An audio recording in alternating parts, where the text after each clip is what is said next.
Hey friends, and welcome back to my channel.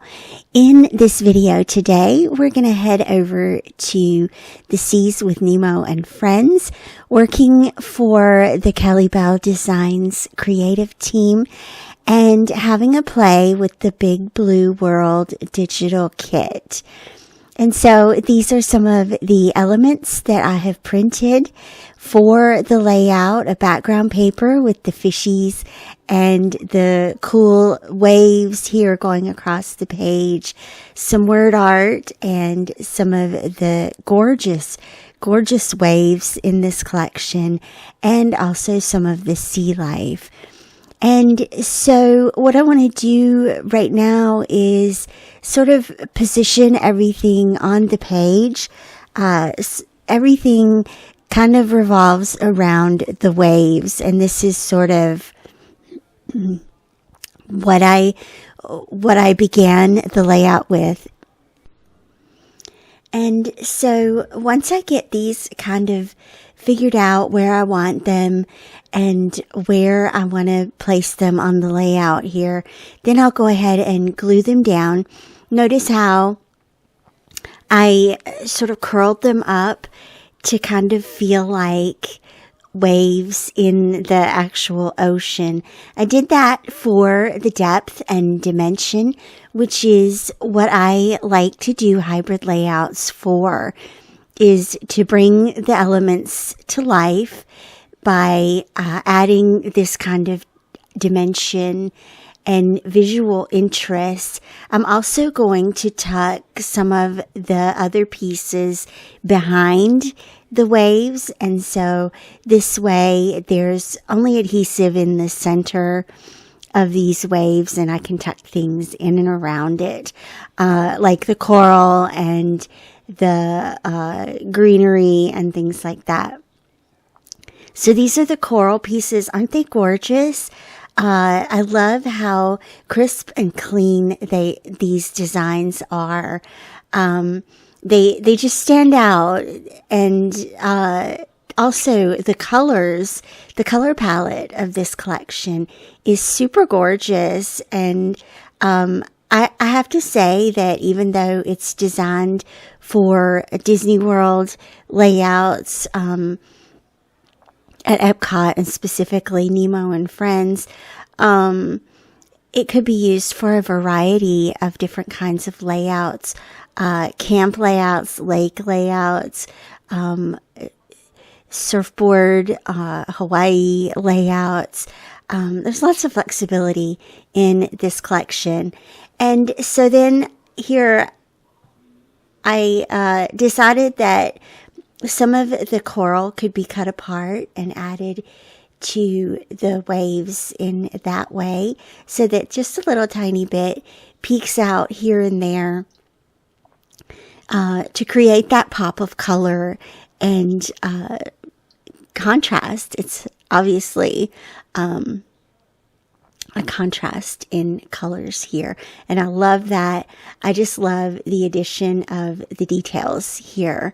So my photo here in the story is while we were here on this trip, Addison found this adorable pelican hat and wore it. It was particularly rainy that morning when we got there.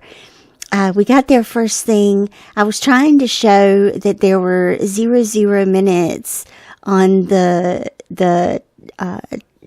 timer there at the top. It's not a timer.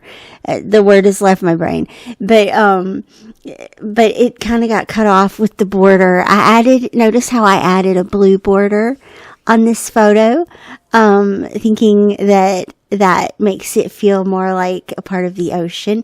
So anyway, this pelican hat, he got so many compliments throughout the trip wearing that. People loved it, asked him where he got it from. It was universal.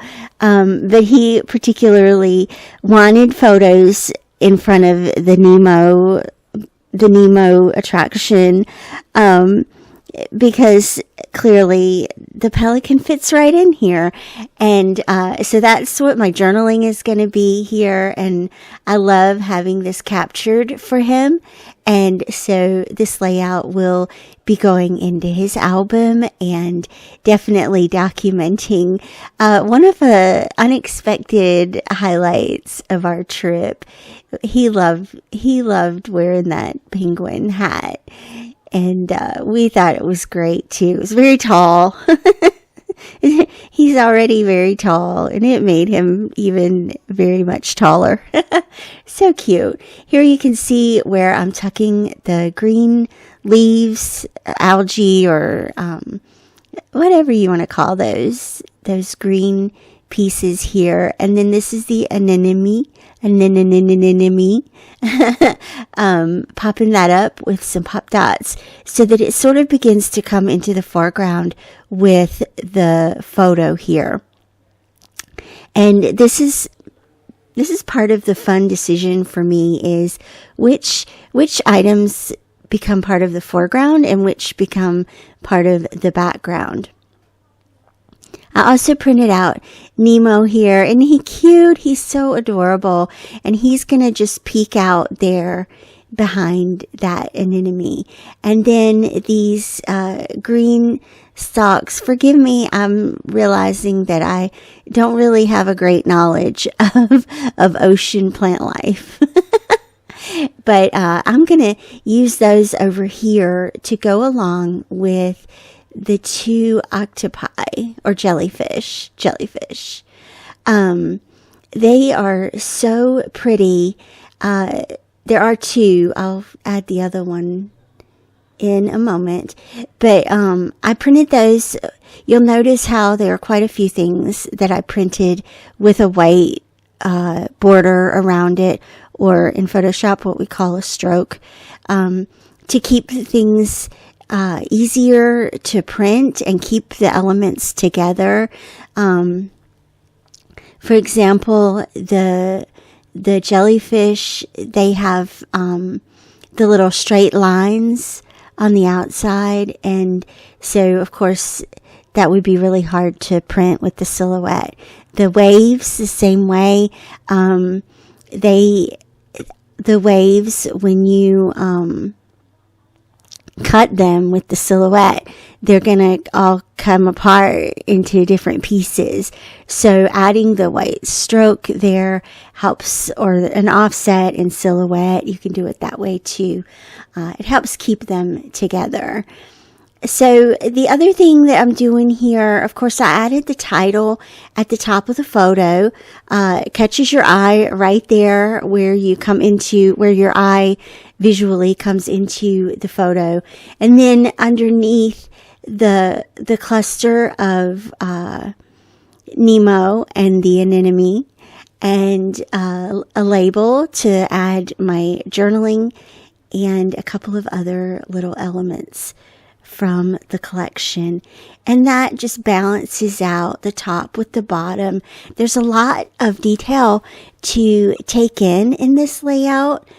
And I think that one of the things that organizes it is limiting the color palette, right? There are several different values of blue represented, and lots of orange, a little tiny bit of yellow, a little tiny bit of the pink in the anemone, which, by the way, ties in with the pink pelican hat, and a little bit of green here and there.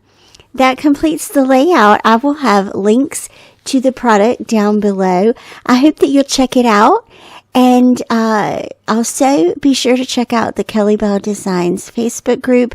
You'll see tons more inspiration, digital and hybrid. And thanks again, you guys. I'm glad that you joined me today, and I'll see you back here again real soon. Bye-bye.